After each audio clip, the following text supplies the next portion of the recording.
What's up, everybody, and welcome to the new season of Tap In. 4 brothers, 1 table, and 0 filters.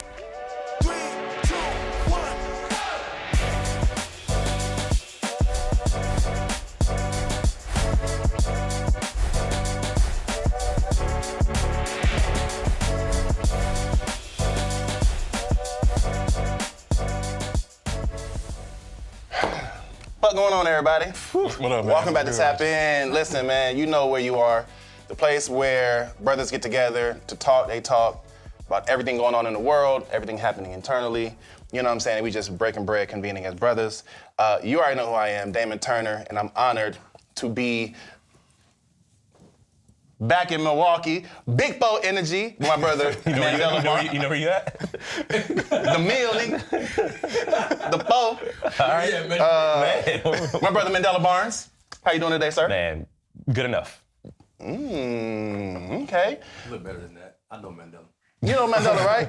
But we in Milwaukee. We got my brother Brad Johnson in this mug. No, not Johnson. Dang. Woo! Not Johnson? Woo! You know what's funny? Shut the heck up. You know what's funny? On Scarface album, Last of a Dying Breed, they said Brad Johnson. Brad Johnson. We got the same name, by the way. That's crazy. That is funny. On that Word. album. So we gonna Brad run that. Johnson. We gonna run that the fuck back. Brad Jordan in this piece, and we got my brother Ernest Crim III, What's up, y'all? Chicago's very own. It's good to be here. It's good to be here. Hey, man, welcome. Welcome. Thanks for having How y'all feeling today, man? It's a lot going on in the world, man. Man, I'm good because I haven't checked social media today. Yes. I think that kind of sums up how I'm feeling. Yeah. Mandela, how you feeling I today, watched a man? little bit of news before I came here, so Oh, you juiced. yeah. Then that lets us know where you at. That's where I am right now. Made that mistake. Thank you for bringing that energy to the table. I gotta be informed, but even if it hurts us. Brad, how you feeling today, man? I'm all right. I don't got no complaints. I did the news too a little bit. Not much social media just yet. Just not 12 yet, so I kind of time block it like that. Yeah. Talk to who I talked to before 8. Yeah. I got a 8 to 10 time block, but overall I'm all right. You got a routine. Yeah. Locked in. Yeah. That's locked in. That's what's up. Y'all got a morning routine? I do, but like it revolves around my kids, so Okay. you know what I'm saying? All right. So like it's me and the wife wake up, we getting the kids out the door. My routine kind of, for me is listening to inspirational music though first thing in the morning. I gotta read like a Bible verse. I gotta listen to something positive. I got a playlist, morning playlist. You know what I'm saying? Cause for me, I gotta fill my mind with something positive before the world slaps me across the face. It's already That's done. fair. Yeah. That's fair. Yeah. I do New York Times Mini when I wake up. And then I play Connections. I do some word games. I love that. Yeah. Get the wheels rolling. Yeah. We're gonna talk about that. Like important. For sure. You've kind of migrated from like the Reddit daily No, digest that's like to the middle of the day. Okay, heard. Yeah, and you can't do Reddit in the morning. Reddit? Can't do That's Reddit in the crazy. morning. It's too much. It's too much. That'll be a whole day. It'll be noon. You are you. It'll be bro. Right, it'll be noon before you get out to bed. Too much in the morning. If you get on Reddit first, so. Yeah, you gotta center yourself, man. Gotta pray, man, and lock in because there's a lot happening in the world, bro. And I feel like that's sort of what I think this first conversation I want to have with y'all is, man. It's like there's so much that I'm seeing, at least on my social media, of like folks at brunch kicking it. You know what I'm saying? Like we've having conversations with folks about self-care post the elections, and like folks who are just kind of like sitting this one out. It feels like I've heard a lot of black folks be like, man, this is not our problem. Yeah. You know what I'm saying? Like, y'all, what my brother say? Have the day that you deserve, right? It's a lot of that energy right now, and I feel like, I want to actually pose that to the table. Have we done enough to just sit this one out as a movement, as a people, as brothers? You know what I'm saying? Or should we be still engaging in what's going on and be outside? Because I feel like before the election, there was a block party everywhere we went. You know what I'm saying? Like the niggas was high-fiving and kicking it like it was cousins and shit. You know what I'm saying? We were celebrating the success. We were celebrating something, right? Good one. And then we federalized Cheetos, and all of a sudden now we are, you know what I'm saying? Like I like that. Kicking it in the crib, right? Yeah. Can we afford that right now? So I'm gonna say this. I had a conversation with a good friend of mine years ago who said he never paid attention to politics, right?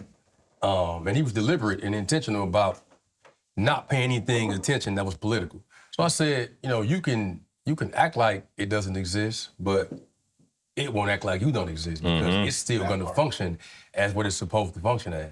So you can be consciously ignorant, but you still going to feel the effects of it. You know what I'm saying? Like you can, I think it's a quote that says something like, you can pretend like you're not paying attention, but you can't pretend not to feel the consequences of not paying attention. Man, perfect. You know, You so can't fake it like that. I don't believe we have reached, and I don't know if we will reach the luxury of sitting anything out. Considering there's so many things in the world, in the U.S., that directly and indirectly affects us. The moment that we feel as if, oh, I don't have anything to say about that. You see what's been happening recently, they say something about us, so they poking pride at us. So it's either going to be revolutionary or reactionary. Come on now. So I think you have to pick a side, whichever one side you want to be on. I feel that. Man, it ain't no such thing to me. It ain't what? it ain't no such thing as sitting out. Being able to sit out is a privilege. And that has to be an economic privilege. And then if you are sitting out because of the economic privilege you have, then to me, you have removed yourself from the community that we have always been a part of as Black people. So like, I look at it like we in the ring, you know what I'm saying? It's what they call it, a Royal Rumble going down right now. And just because you might feel that the people in the ring ain't attacked you in the corner, you like, all right, I'm good. He ain't bothering me. But like, bro, he hitting everybody on top of the head with a chair. Right. And you in the corner, you think he just gonna skip over you? Right. You better get in there. Right. You know what I'm saying? Man, what? You better get the brass knuckles on or something. I mean, I think what we're really seeing though is, truthfully, Black folks have ushered in the true democratic process and underpinnings of this country.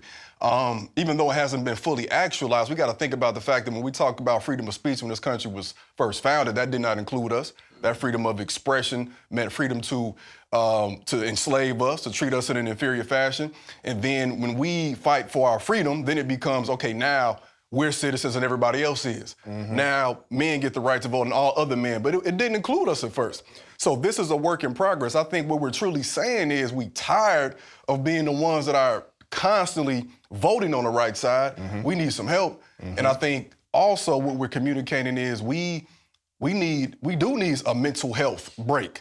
We need to kind of work this in because we know a lot of our ancestors, even if they had not gotten assassinated, what they have lived a long life. You know, what they have had a heart attack or something like that because of the constant stress they were under. Dr. King, we know he got assassinated at 39, but we felt Dr. King was probably 59 the way he was living his life. So I think what we're saying is we're in a mental health crisis at the same time, and we need to find a way to manage that while also finding ways to protest. And truthfully, too, my last point on this is we got to be able to think beyond the protest that we have been conditioned to see. Facts. We think it only includes holding a sign, marching hand by hand, and engaging in the same tactics that they did back then. There are various ways in which we can do this on our day-to-day jobs, on a day-to-day basis.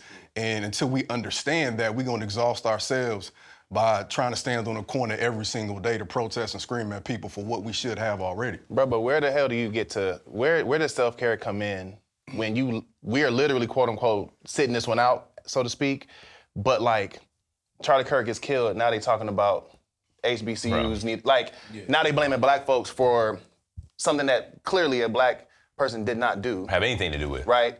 A Muslim did not have anything to do with this. Right?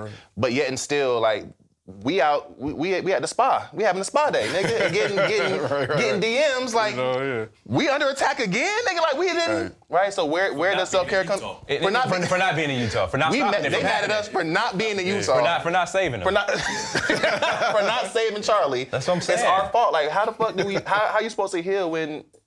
Where? When does healing come in? And even to your point where you said we weren't included in those conversations, like. How dare we do it to ourselves to not intentionally, deliberately keep ourselves out of that conversation? Because look, everything is real bad right now. We're talking about the need for like a true system change. Sure. And if that is to happen, how will we ever shape this society, shape this country in a way that actually benefits us if we aren't a part of the process of changing things? We are going to keep ourselves out of the process, out of the conversation, and hope that they remember us when it's time to change things, when it's time for things to become better. So yes, if you feel as if things are okay and things are good, sure, sit it out. Don't show up. And then see how good that does us. And if you are comfortable enough, and it's the same thing I tell people that aren't politically involved, politically engaged, and I'm not saying show up to every rally, show up to every protest, show up to every committee meeting, but be aware, be involved, at least show up to vote. My thing is, okay, you think you good? Fine. It's not true. But I guarantee you somebody you love, somebody you care about, somebody that means something to you is going to be impacted one way or another. Facts. And you not showing up for yourself is, in effect, you not showing up for the people you actually care about. So what side are you actually on? Yeah. So to your point, Mandela, that's the reason I voted last year. So last year was my first time ever voting because I went to prison when I was young. I was 15. I did a whole lot of time. And I got released off probation or supervision or whatnot last year in May. So I had no plans on voting. Now, mind you, I didn't think 20 years ahead, that this would be the climate. Yeah. Even though the climate has been worse before for us in the U.S., but I didn't think at 43 years old that this would be the climate, or this would be the choice I would have to make between Trump, the host of The Apprentice, and Kamala Harris. Yeah. You know what I mean? So I was like, wow. But I thought about my parents' generation, and I thought about my grandparents' generation, and the different amenities that they would have, or the lack thereof, if I didn't go to the polls and I didn't cast my vote. I didn't think anything would change immediately, but everything is glacial. Like we know, the necessary changes that should be made are glacial. So I had to go because I couldn't look at myself in the mirror. I couldn't have woke up the next day knowing I had this opportunity that I had really been waiting for one, just as an experience, and for two, as a substantial experience. So I went and voted. I went and cast my vote. Obviously, we see how that turned out. But so I think you have to be actively involved, even if you're not. It's like this scenario where if you're in a Royal Rumble, well, if a Royal Rumble is taking place and you walk through it or you involved in it and you don't want to swing, you still might get swung on. You see what happened to Reginald Denny during the riots in 91, in 92. He was just driving a semi-truck, but you are driving through a riot. To hell with that stop sign. Yeah. Right. You know what I mean? Forget the stop sign, you in the semi. Stop acting as if traffic laws should be abided by right now. Yeah. It's a war going on. Right. So I ain't gonna hold you. Have to act like it. That was the same conversation I was having with some of my folks in LA as well, bro. It's just like, instead of trying to get them to understand why it's important to vote from a federal standpoint, because they were like, man, fuck this and fuck that, none of this works. I was like, bruh, to your point, you can vote locally, bro, and change them potholes in your neighborhood where your granny stay. Like right now. They were like, oh, okay, cool. So like, now you understand it's not just voting every 4 years, bro. Like for the president, you can be voting for your neighborhood council, your city council, like all of those pieces as well, to really understand how localized momentum and change can happen. And I just feel like that's the dissidence that we have. It's like we're watching I think we're watching all this federal shit going on, and that's impacting our daily lives. We understand that. But then when I still wake up and I go outside, I'm like, it's actually a beautiful day today. You know what I'm saying? My neighbors, I don't hate you, nigga. Like we cool. Like we figuring this out. Bro, I had a real ass conversation with my actual neighbor who's a Mexican elder, right? And this is the first time that we ever had a real ass conversation, bro. Outside of like, hey, what up, man? Okay, you know what I'm saying? And like, bro was like, I ain't gonna hold you. I voted for Trump, bro. Cause I thought he was gonna do something different. You know what I'm saying? He was like, I'm sorry. I'm like, don't apologize to me, nigga. Like, I didn't, you know what I'm saying? But like, for the first time, like shit is so fucked up on a federal level that everybody's coming together. Like, what are we going to do right now, right? And I think that sort of goes back to this question around like narrative change, right? Because if a lot of the online conversation is either like, you are super involved politically, you're having all these conversations, you're inundated with all the updates, you know what I'm saying? We were talking earlier, like, man, what's the latest today, right? There's so much going on that could really separate you from your day-to-day, separate you from your humanity, your spirit. Like, how are we making sure to find a balance, right? Because my Uber driver today, man, like, white dude, retired trucker, I could assume who he voted for based on the conversation that we had. But in 5 seconds, and I told him this, I said, in 5 seconds, I found out that despite your political views, like you love your family, you love your community, and you love your country. I said, you know something that's fucking funny? He said, what? I said, so do I, right? And he was like, yeah, we're not so different, are we? Yeah, nigga, that's what we been trying to tell y'all. Like, it's all connected, bro. And so, Fundamental concept. on a human level, there's so much more that we have that unites us. And I think what we're seeing like right now in Nepal, for example, right? We have all these other countries that are saying like, we're going to actually take back the power and democratize it for real, right? And I'm excited to see those things happen. And I'm just like, what are we gonna be doing in this country? Because we have a president who is literally declaring war on his fucking country, right? I would love to hear what's going on in Chicago. This nigga talking about sending troops to Chicago. Y'all mayor is like, bet. Yeah. We'll see. And I think to your point, you know too, what I mean? If I could think back to 2020 with George Floyd, Sure. How overwhelming that was for everybody. And I have been organizing for a little bit, and I'm from Chicago. I live right outside of Chicago now.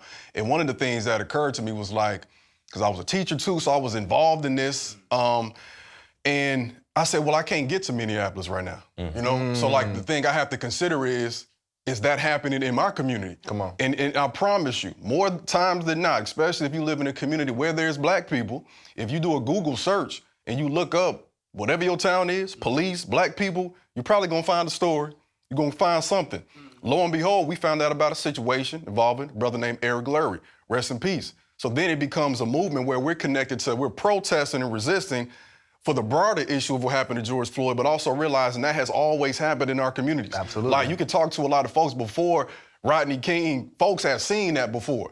Like it's the same thing to me with lynchings. They say it was about, I'm throwing out a number, I think 4,000-ish, but we know it was way more than 4,000. Those are the ones we documented. So when we saw George Floyd, it's, okay, what's happening locally? Now, who impacts that? Who's in my county?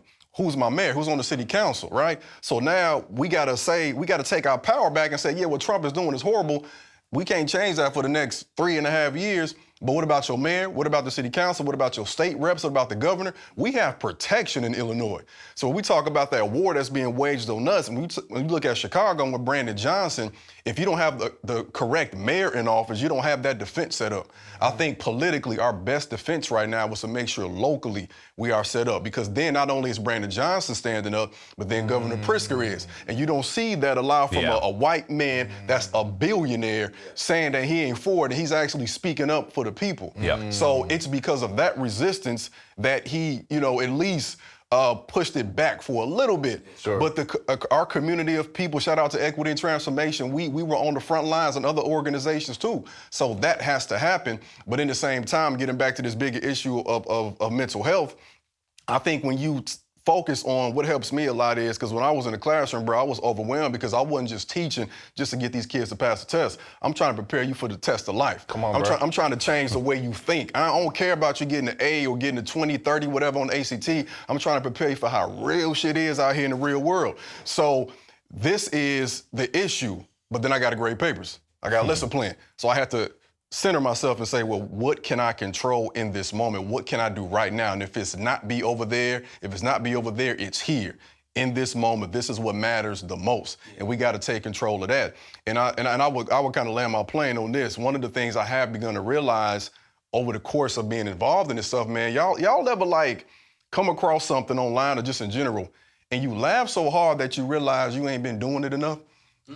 Like, bro, and that happens way too much for me, straight up, and that at my core, that's who I think that's why I love what I do so much, because I care about people so much. I'm a joyful person, but when you engaged in this work, it brings out a part of you that is very serious and determined, because God forbid anything continue to happen to our people that has happened in the past or what's happening now. We have to have a routine of joy. And how was it that our ancestors, bro, who faced far worse than us, still found ways to have that joy? And again, I'm gonna go back to social media. They knew what was happening because if they could read, right? Yeah. The newspaper, that's one time a day. All right, I got the news, I see what happened, go about my day, do what I gotta do. Maybe somebody tells them through the grapevine. They ain't getting a constant update every hour on top of the hour. That's not always accurate. Right. And it changes. Constantly, bro. We gotta pull back. And like you said, soon as I step outside, bro, I cannot function unless I take that walk in nature. I love where I live now because the forest preserves, bro. This reminds me of what life is truly like and what God is truly about, and all that noise on the outside and in my phone is meant to divide and conquer. This system persists by making us think that we have less in common with our brothers and sisters, whether we are different skin tones, different races or backgrounds. That's how it happens. It's less of them than us. But as long as we can look at a white dude and say we can never function together, depending on how you voted or whatever, then we will continue to have these problems. Yeah, for sure. And I'm glad you brought up that point about, being a joyful warrior, like that experience of joy, because it takes me back to the point about people wanting to sit it out. And I don't want to be insensitive because so much of our existence is just pure struggle. Sure. So much of our entire livelihoods is making it day to day. And that is people's reality. And that is why a lot of people don't vote, because nothing has changed regardless of who's been in office. And that's why people develop this mindset that things that do not matter and getting involved does not matter. And for that specific person, for that specific household, unfortunately, sometimes that specific community, it is reality. And so I do want to take back a little bit of what I said, because I came a little bit hot. But but seriously, I want to take back a little bit, because that's not my reality, right? Like I had I didn't have real struggle growing up, right? Like my mom got a car repo once, but I never had to worry about food being on the table, right? Like I never had to worry about whether I had clean clothes to wear. I never had to worry about getting evicted or anything. But for so many people, that is life, that is reality. And I do understand why a person would say, I'm sitting this one out, because while politics is involved in every aspect, every facet of our lives, the positive side of government, the delivery of service and function, just has not been present in those people's lives. But what we need to do, if you are on the other side of that divide, is understand and help people to understand that voting is just a part of it. Right. And we need to show up, whether it's those town hall meetings, whether it's those school board meetings, to demand more, to demand better. And a part of the work I do now is about empowering communities to help them understand their actual power before and after the election, because that's when change happens, and that's what's necessary. And holding people accountable at every level of government is what we need to do. And for those folks who have checked out, there is a bit of grace that we do need to extend to them. And with the relative privilege that we may share, that we may have, we need to do everything that we can to fight to make life better for those people. I think it's checked out and sitting out, I think, are two different things, right? And so I feel like, yes, I think there are folks that have checked out. They're like, man, fuck it, I'm not thinking about it. I feel that I have set a lot out from what I used to do, right? On the front lines, organizing daily, and all of these things in one particular way. And a lot of the conversations that I feel like I'm also seeing for quote unquote folks who have set out from the political side of things is I'm sitting this out so that I can, one, self-care, get myself better, but two, get my money up. Right? Because what we've been seeing a lot of is these billionaires who are changing the rules. Yeah. And it's oh, so is that all I need to do now is get my bread up, nigga, to change the rule? You know what I'm saying? So it's this really crazy dissidence even that's we know that that's not the way. We know that being a billionaire is, one, not sustainable for this earth. And having that much sort of ownership over resources is goofy. And it's but is that the one thing that is changing things? Because our vote, the argument is nigga, voting don't matter, bro. Like people are rigging the election. What the fuck is the Electoral College? Why does that exist? Nigga, it's a popular vote. What the hell are we talking about, right? It's so much more confusion in that space. That's I would much rather just get my money up and level up so that I can make my own choices and be autonomous. And I'm is that, I know that's not the way, but I'm how do we have more of these comprehensive conversations that's or it is a way, organizing, being on the front lines, being in education right now. My daughter said that she wants to be a teacher, and my first thought was yes and no, you know what I'm saying? No, yes, nigga, they don't get paid. It was all of this really crazy. I'm yes, because you will be a great teacher because you love teaching and you love young people. And like y'all are seen as like the bottom of the totem pole, which is goofy, right? So how do we change these systems? How do we include more of these conversations? But I don't know, because like wanting to aspire to be a billionaire is fucking goofy. And I think we had that conversation on one of our last episodes. Like wanting to aspire to be a capitalist is fucking goofy, because none of these systems are actually healing and sustainable. But how do we have a more comprehensive conversation around gathering resources, building up your ability to be a global citizen in a way that sort of makes sense for niggas in our communities? You know what I'm saying? So in terms of resources and just the financial aspect of it. So I can say this. I know I was released from prison 9 years ago. It'd be a decade next year. Right? I want to say congratulations. Like I'm glad you're home. But that shit is also kind of like, how do you congratulate? You know what I'm saying? Like to kind of frame that in terms of the congratulatory aspect of it. The congratulatory aspect of it is the 9 years. Yeah. Not the coming home part. You know, because a lot of us, most guys that's been in prison had a date. Sure. So I always told people, you know, never prepare to get out, because that's gonna happen. Sure. Prepare to live life, a sustainable life, and stay out. Sure. So everything I've done over the past 9 years, you know, whether it's the book, the music, the clothes, whatever, that's the aspect that could be seen as congratulatory. Sure.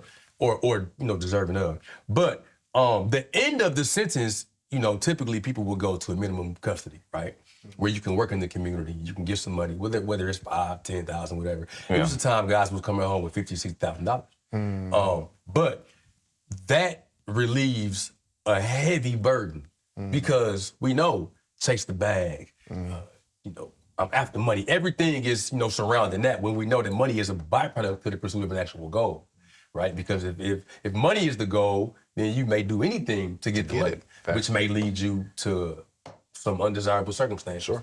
But just the time that people spend in a situation, not necessarily minimum prison, but that was just my experience, but any situation that affords you the luxury of being able to save or get a nest egg or get some type of reservoir financially, and then do something different, that right there, it lifts a heavy burden. Because, you know, people say stuff like money isn't everything, but living in the U.S., it's close to air. You on the monopoly board, you for know, real. It's close to air, because you feel like you're being suffocated if you don't have it. You feel like you're being subjugated if you don't have it. You feel like you're being left behind if you don't have it, or you're not in a position to be able to pursue whatever the goal is that may bring it. So the idea for me is to understand that billionaire status is not a goal, right? I don't really care about that. It's more or less to be able to live an abundant lifestyle that sustains me, and it inspires other people to do something better and do something different than they've always done as well. Now, everybody's not gonna have this idea of understanding that money is a tool to leverage a position and to help other people. Some people just want to show off on Mandela, show off on me. You know what I'm saying? It's like, even though we being observed and watched by the same people. So, but until we come into the knowledge of that and understanding of it, you know, we're gonna forever act as if this money, this tall stack of money is where it's at. Because Oprah can't go to the bank and get her money. Jeff Bezos can't go to the bank and get his money. So the things that we do have access to, it's not enough. It just looks like enough to somebody who doesn't have anything.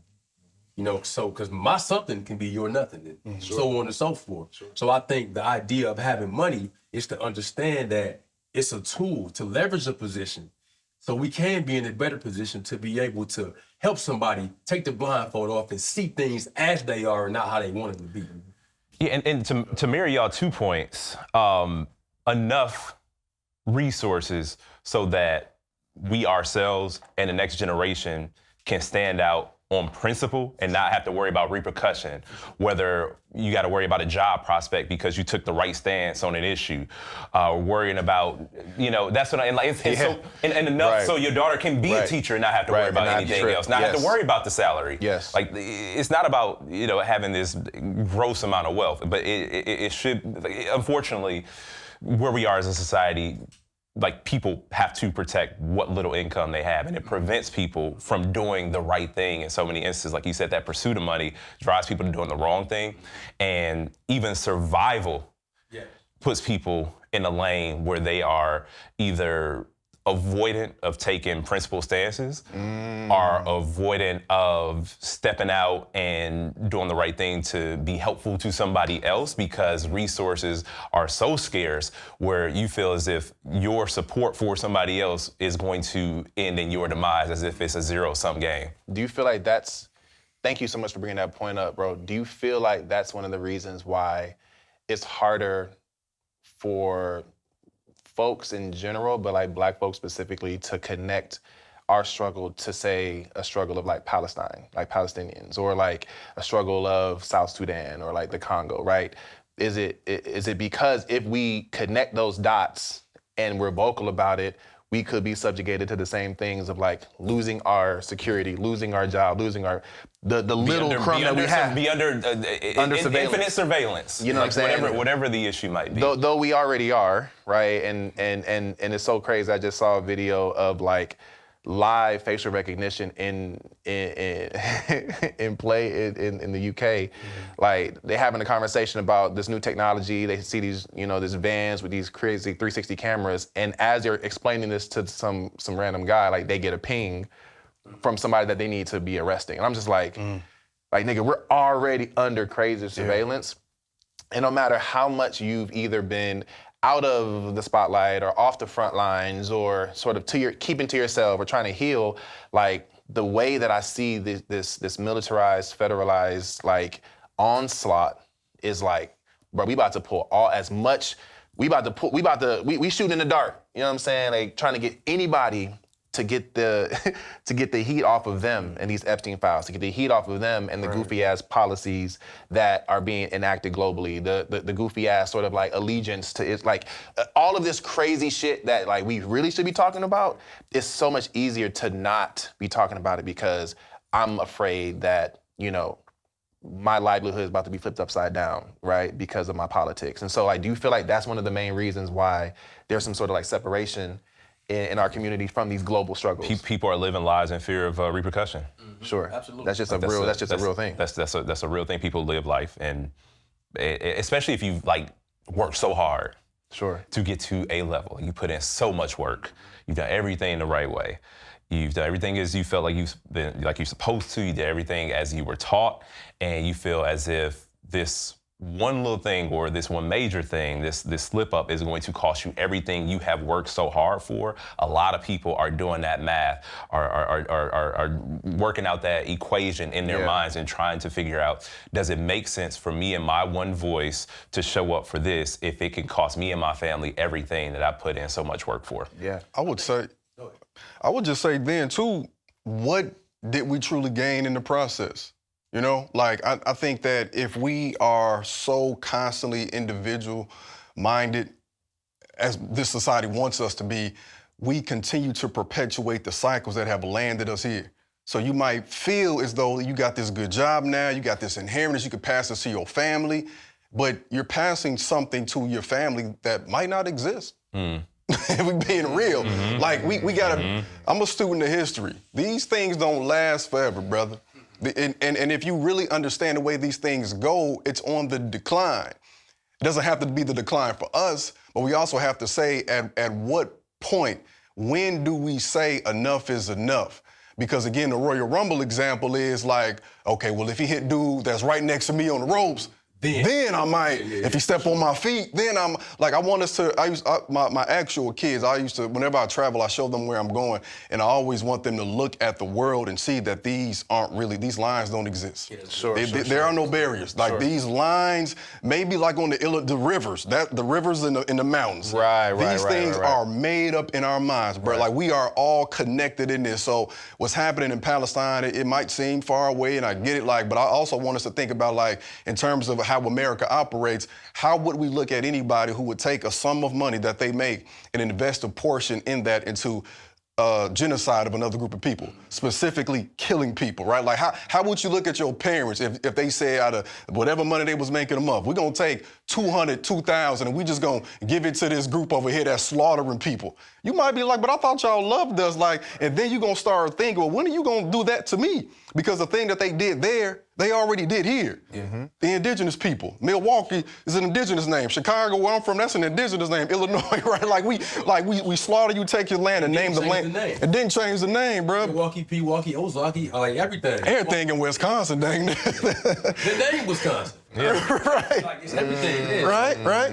So to me, it's like I understand now. There's a strategic way. We're not saying everybody got to be again on the corner, because that's how we have been conditioned to think a protest works. Yeah. But we think globally, act locally. Because again, if you still investing in the same thing that happened here, have you ever really learned from the harm that you caused? Because if the indigenous people were thinking, did you hear about what's happening to the Massachusetts people? Damn, well, we good over here. Yeah. Right. Like, Get over there. Don't impact me. And somebody in the tribe is like, no, they gonna keep coming. They're never gonna be this country, this mindset, they're never satisfied, bruh. No. Like, it was supposed to be this line. I live in a town now where there's a street named after a line. The Indian Boundary Road. Your subdivision is probably named after colonialism and genocide. So then they go past that, they break that treaty. Then they keep going and they break that treaty. Then they go to California. Right. Then it's like, well, now we're gonna start island hopping. Now we're gonna go to Hawaii. Well, let's get Alaska too.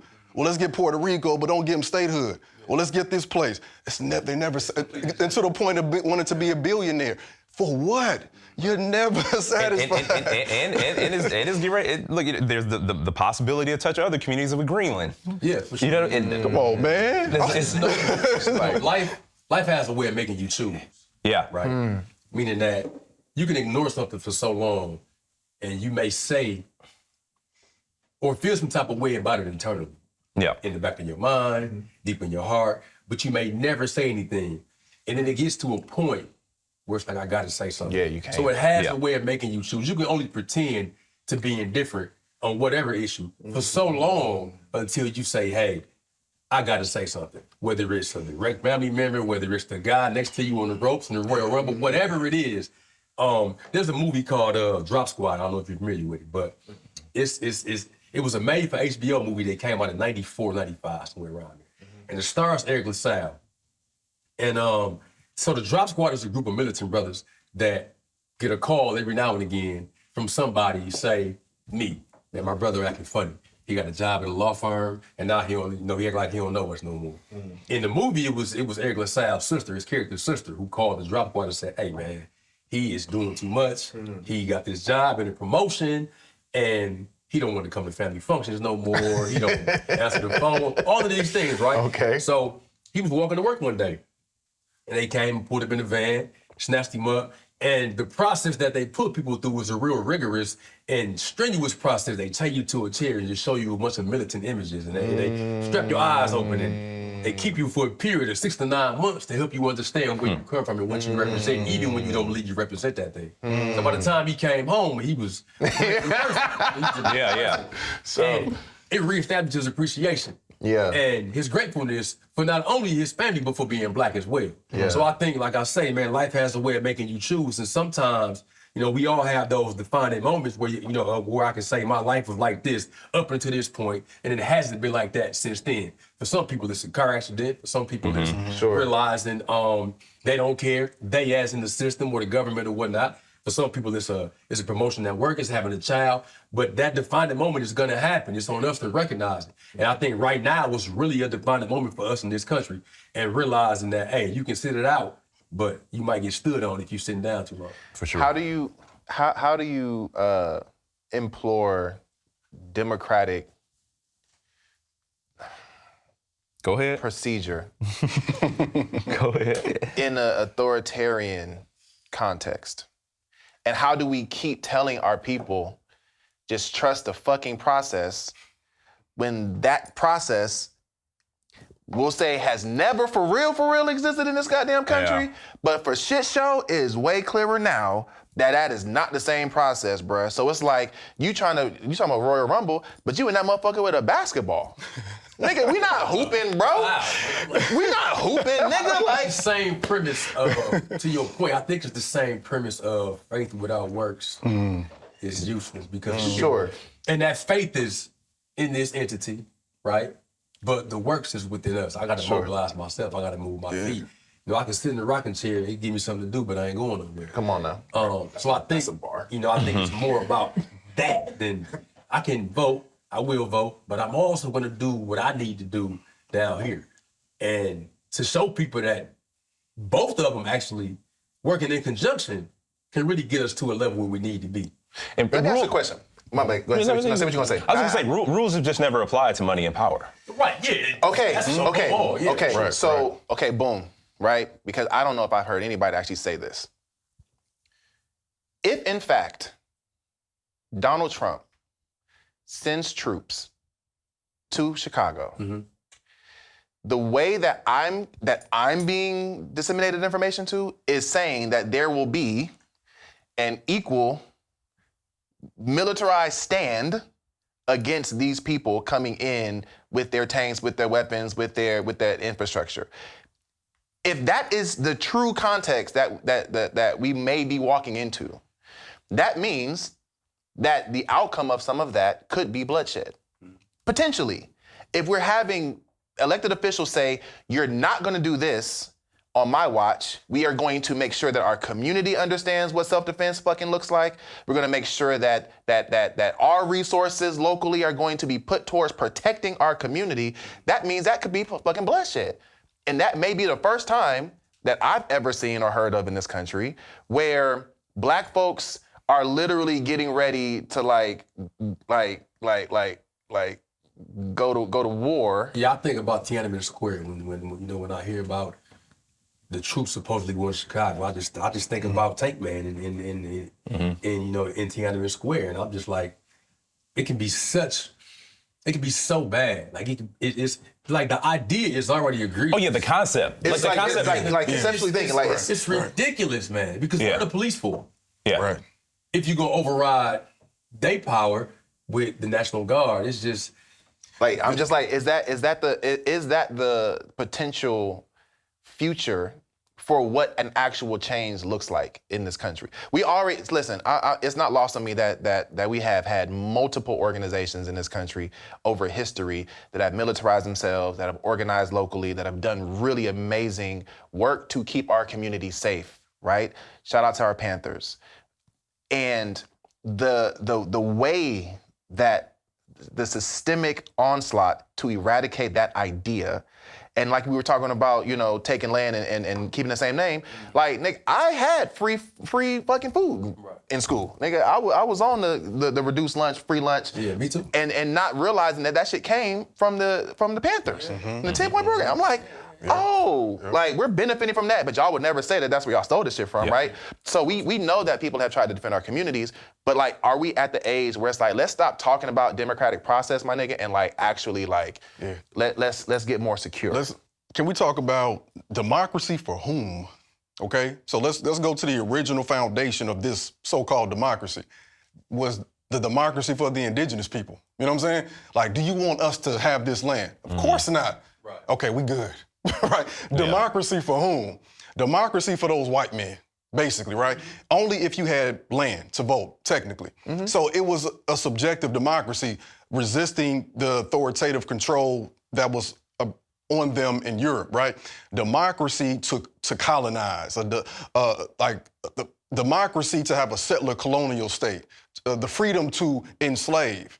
So we see that the democracy is contingent upon exactly who's in power and what you're trying to do it for, because the will of the majority of the people, honestly, from what I see, is that you help a majority of the people. If we're able to remove the parties and ask people how they feel about this, and that, a majority of the people in this land of voting age are going to overwhelmingly vote to serve people, make sure basic needs are met and things like that. So how I'm viewing democracy is not what was imposed on me through that ideology of America or American exceptionalism. I'm thinking of the fact that our African ancestors, the indigenous people here, had forms of democracy that predate what they tried to impose here. In a lot of ways, they stole those ideas from them, but also, too, I'm thinking of democracy is all of us collectively saying what we gonna do about this.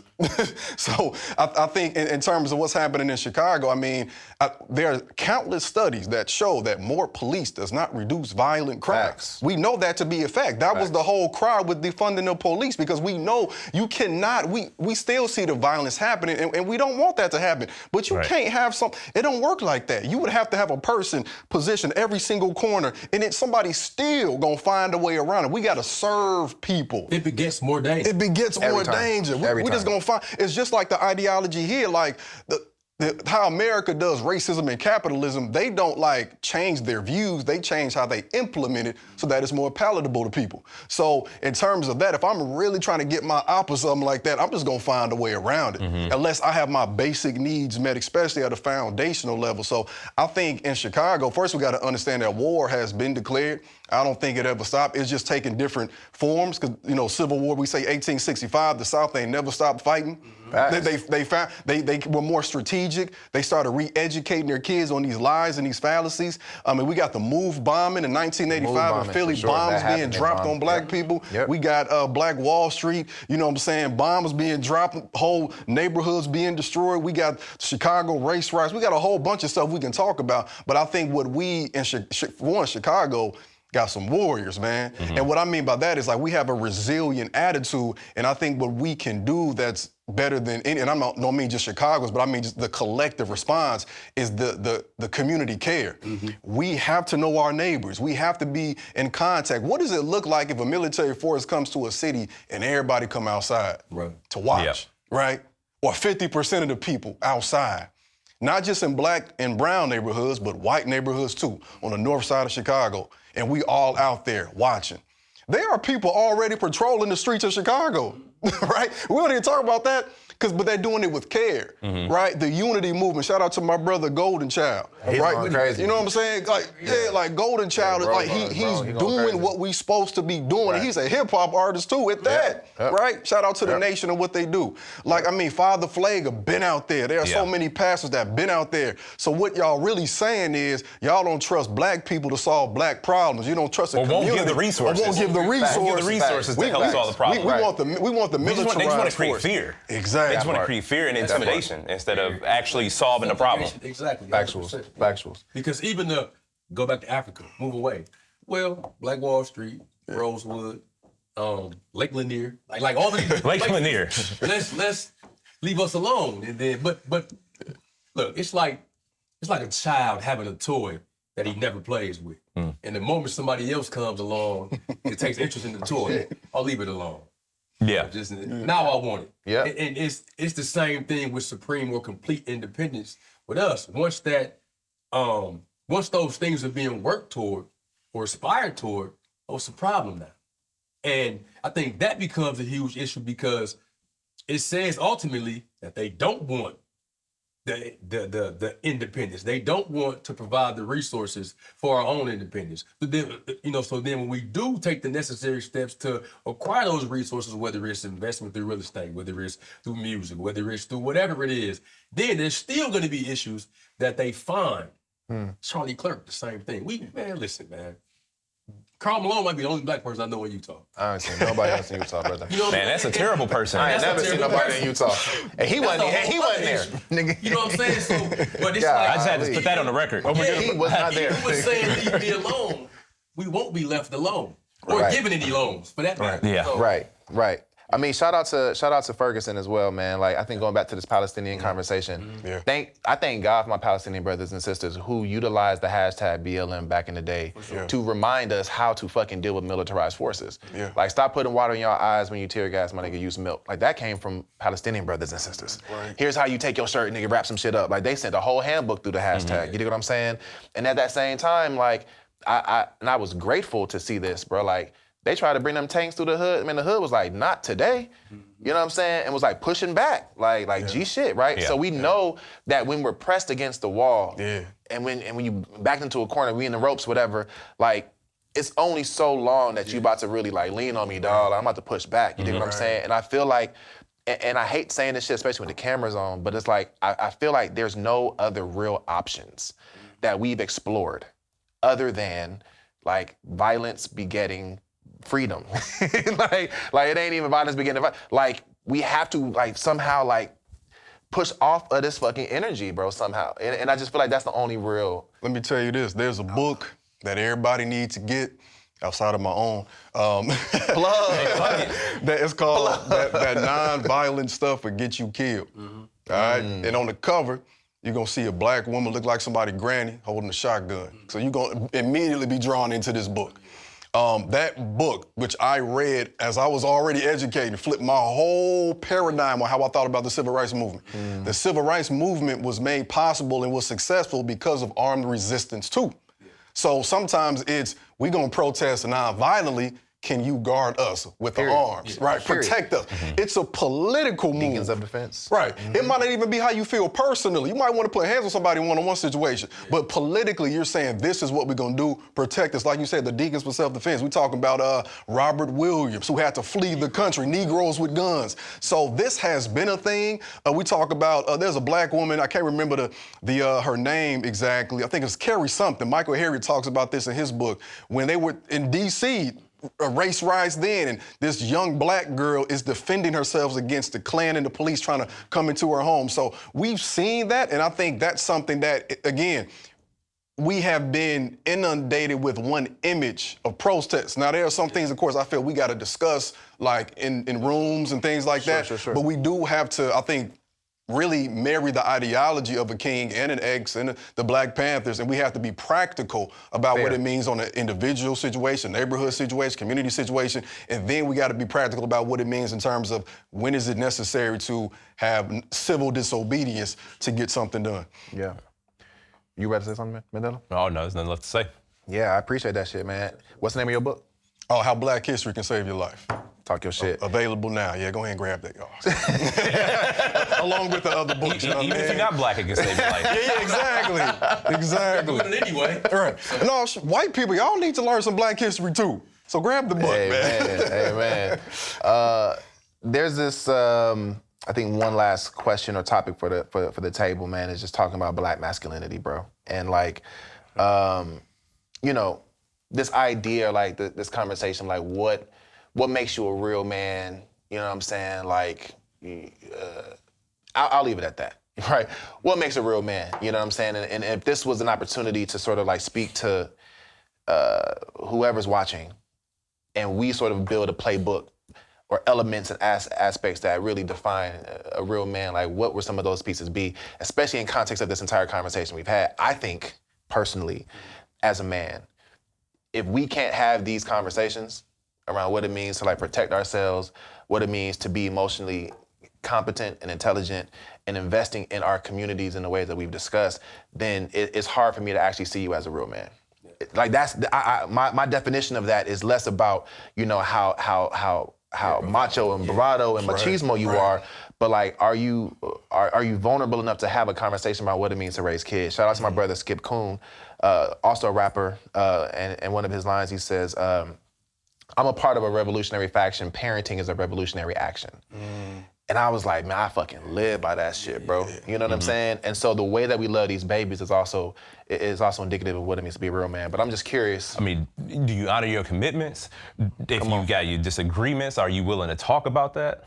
Like without going straight, you know, without going left immediately? Like, are you willing to sit down and have a conversation with somebody? Maybe we can go back, like just our previous conversation. Everything has historical context, and black masculinity, specifically American black masculinity, is based upon what was necessary for black men to do to provide protection to the black family. Like, so if we go back to slavery, and there was a very real need for a black man to essentially, in many instances, lay down his life to protect the family, even if the outcome wasn't, you know, even if it wasn't desirable, like still showing up as a man. And a lot of that is still expected, you know, today, because so much still lingers throughout the civil rights movement. Like, black men had this just outsized just responsibility to protect the home. And so what people see as masculinity, it all goes back, you know, hundreds of years, and what is expected now is a little bit different.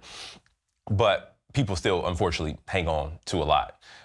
You got the context of Black masculinity through rap music. You got the context of Black, but then you got the got the concept of Black masculinity. Also, like, it varies by region. Like, I had a girlfriend in college. Like, her idea of masculinity, or like, she'll say some sideways stuff sometimes.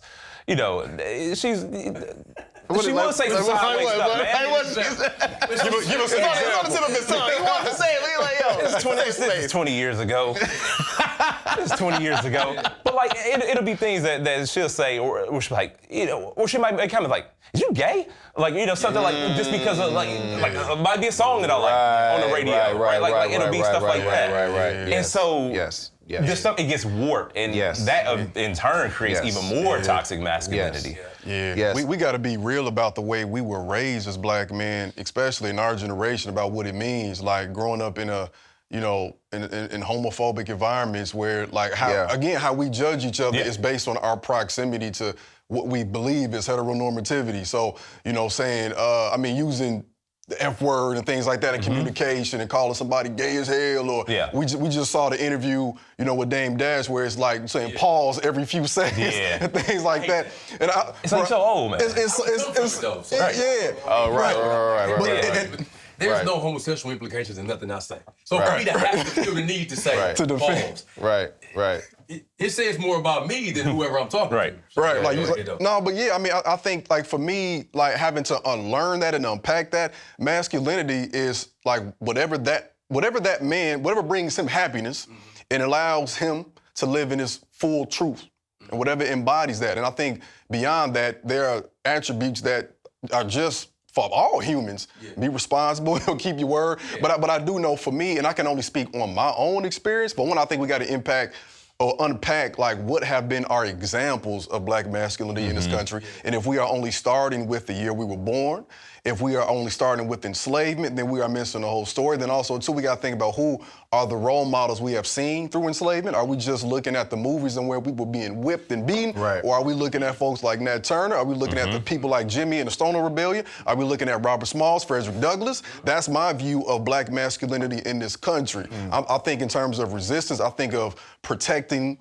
my family, not just with my own might, but just like with what we stand for. So I do think some of these things are traditional: protect, provide. There was a brother who added priest to it. I got to speak life into my family. I got to be able to guard my family. I think for me, the one that what exudes this for me is when I looked at my 12-year-old daughter has me in her phone, not his dad, but my bodyguard. You know what I'm saying? Hilarious. Bro, when I saw that, I was like, That's damn. hilarious.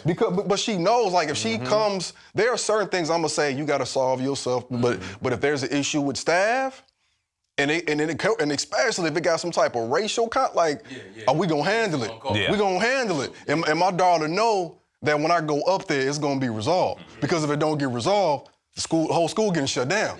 That's just what it is. And she's seen that in action. She's seen that in action when it comes to protecting her mother. Again, we ain't talking about laying no hands on nobody. Yeah. But making sure that certain lines are not crossed when you deal with my family. I got all women in my household. I got all girls, and I got a wife. So, like, I have to exude that too. But it also, like, there are some things for me.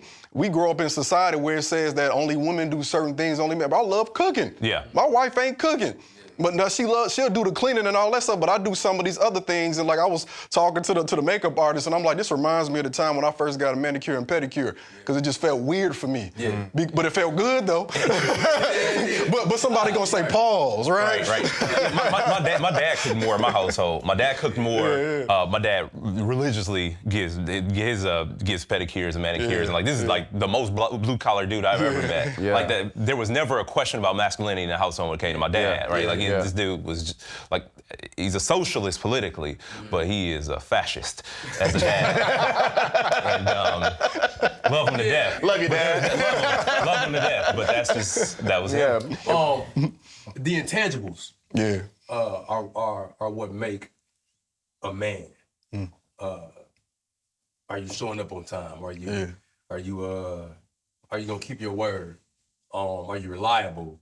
Are you dependable? And then you can move on to the physical masculinity. The physical aspect of masculinity. But for me, man, like I told him I was gonna be. I I came from 2 hours away almost, because I was at work. But I had to get here though.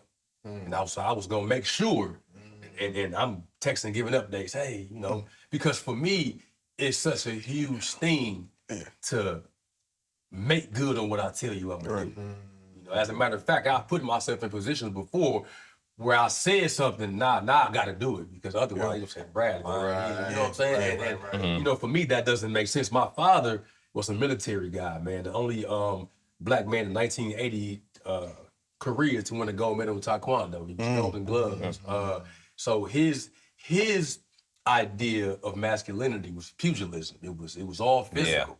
And then when the divorce happened with my mom, my stepfather came in, who was a Navy guy and who was also an academic. He got a degree in accounting. So the balance came when it went from just sheer physical comprehension of how conflict should be solved to conversation, where reading became my punishment and, you know, critical thinking became a necessary thing in the household. I didn't realize the benefit of it until I was able to go out into the world and realize the differences in men that were around in the neighborhood. And how the emotional immaturity was heavily at play. The toxic masculinity was heavily at play.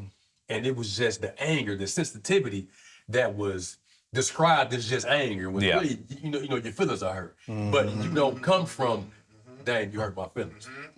And it's fine to say that. So there's several elements to it. And I've been afforded the luxury of being a witness to it because it was on display, and then having it instilled in me directly and indirectly by way of people who I admired, read about, who may have been in my vicinity. So I definitely believe that the intangibles are a solid foundation on what makes a real man and what creates a great thing, a great springboard for what masculinity is. And it's funny, you know, when you said, you know, women are supposed to do this, men are supposed to do that. Those lines get blurred, and it's sickening, man, going on Instagram and seeing these clips and these podcasts. Like, it bothers me so much. I hate it. Ain't none of y'all right, because once emotions come into play, it all goes out the window. And it's frustrating, man. So I don't even really engage in most of the stuff. Mainly, it's mainly women that ask me stuff like that. So what you think a man should do? Well, if you got to ask that, you should. Then you probably going around eating real men in your life. So, but yeah, man, definitely the things, you know, the intangibles that were instilled in us, and that I think those aspects, or that aspect of tradition, it rarely changes, because it creates, like, nobody likes to be lied to. Nobody likes to think. Nobody likes deception. All those different things. That's been at play forever. That probably will be at play forever, because it's just the makings of a quality human being to not possess those aspects within you. And I think that's pretty much it, man. That you know, when you can kind of lead a nation with those things. I mean, I've been thinking a lot about that too, bro. Like, one, I used to romanticize like revolutionaries, right? Like, romanticize that shit. Like, yeah, I'm gonna be a revolutionary in that way. Like, I'm gonna make that kind of change in my community. And then growing up, I'm like, yeah, you love the community, but you trash as fuck at home. Like, you ain't, that's, you know what I'm saying? You ain't pouring into these babies, nigga. You know what I'm saying? Like, bro, you put hands on women. Nigga, you ain't no real, you know what I'm saying? And so, like, there's this, like, distorted idea that because, unfortunately, we don't get the whole picture, or because some of the ones that actually were about that, like, whole man, whole human, were taken out before they were able to actually, like, write that fucking memoir or something, right? And so I think we are these new men that are able to, like, marry both, like, healthy home lives with healthy community-facing, we love our people lives as well. Because I think, you know, like my son, for example, to your point, my son, he's 9 now, bro, like, and all he knows is love, bruh. That's all he knows, right? And he knows that daddy is nothing but a big ass teddy bear. I throw his ass across the room onto the bed, and then we popping shit, we talking shit, you know, all these things. But there was one moment where he actually saw the bodyguard have to come out, and it scared him a little bit. He was like, what is that? I was like, bro, this is the other side of me that would do whatever I need to do to protect you, right? But to be able to have that conversation, be like, nigga, don't worry about it. Like, man, just, not like, hey, bro, this is what this is. there's a switch that turns on, and when it's on, it's hard to turn it off until the mission is done, right? And so like for him to be able to have that full comprehension around what it means to be a full man, that means you can be upset, feel your anger. Oh, you're crying right now because you're mad at okay, cool, let's hold space for that.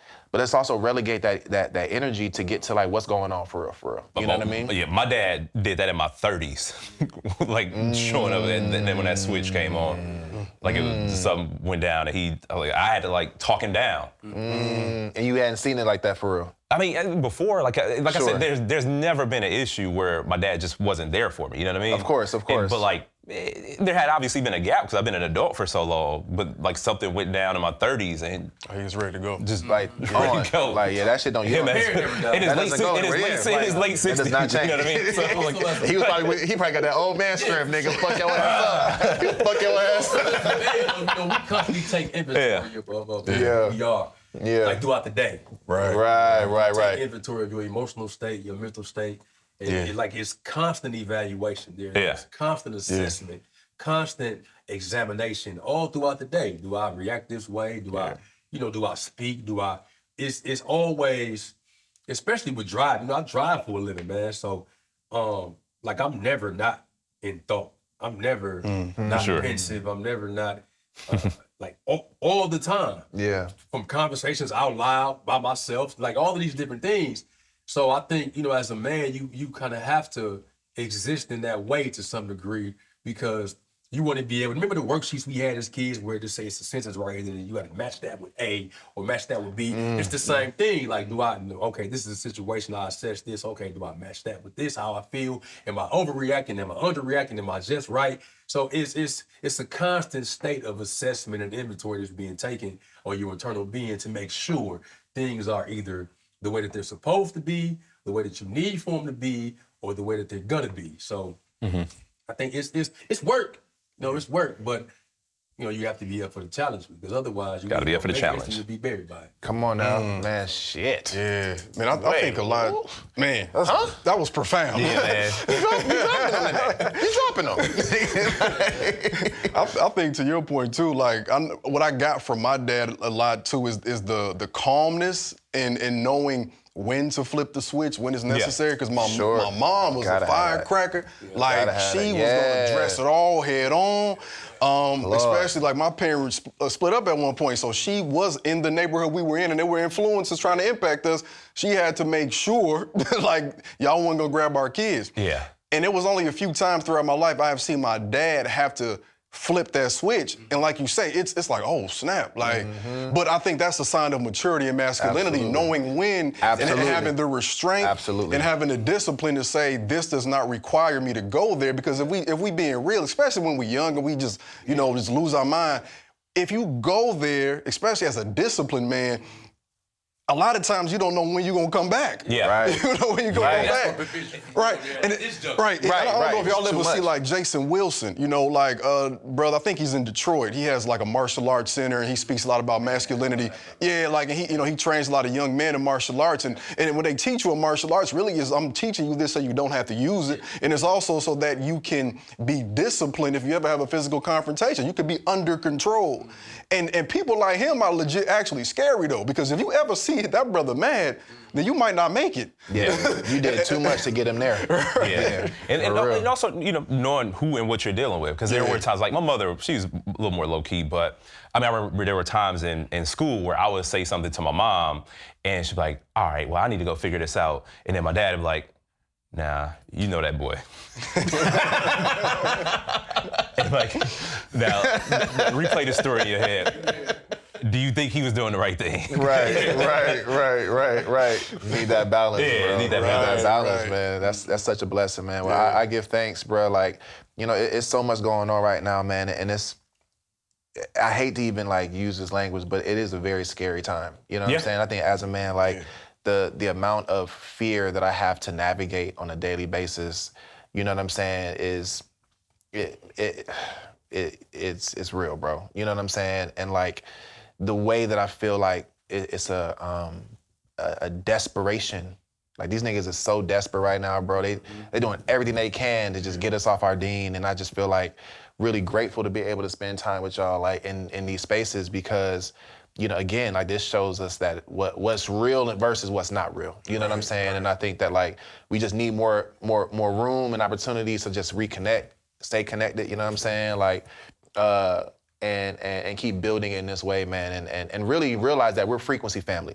Yes, indeed. And, you know, if we understand that what's happening in Chicago is the same thing that's happening in Milwaukee, the same thing that's happening in the west end of Atlanta and in South Central Los Angeles and Palestine and Johannesburg, South Africa, like if we're able to realize that as a people, you know what I'm saying? Like we are going to really, I ain't gonna say we gonna change everything and it's gonna be whatever, but like we're gonna have a little bit more assurance that like what you're doing is not in a vacuum or in isolation, right? Because I think we were talking about that earlier, like the fear of stepping out and saying something is like this isolation of like, damn man, like I get it, my boy, they got 2 strikes. It's like, damn, nigga, I don't know, bro. Like, but I'm like, if I knew that my brother Brad got my back out here and Mandela, we out here and you know what I'm saying, we good, then it makes it a little bit easier to really stand out, man. And less tolerance for injustice. Absolutely. Yeah, for sure. Absolutely, man. indeed. So I give thanks for y'all, man, for holding space for the conversation today. It's good. You, man. Yeah, appreciate you.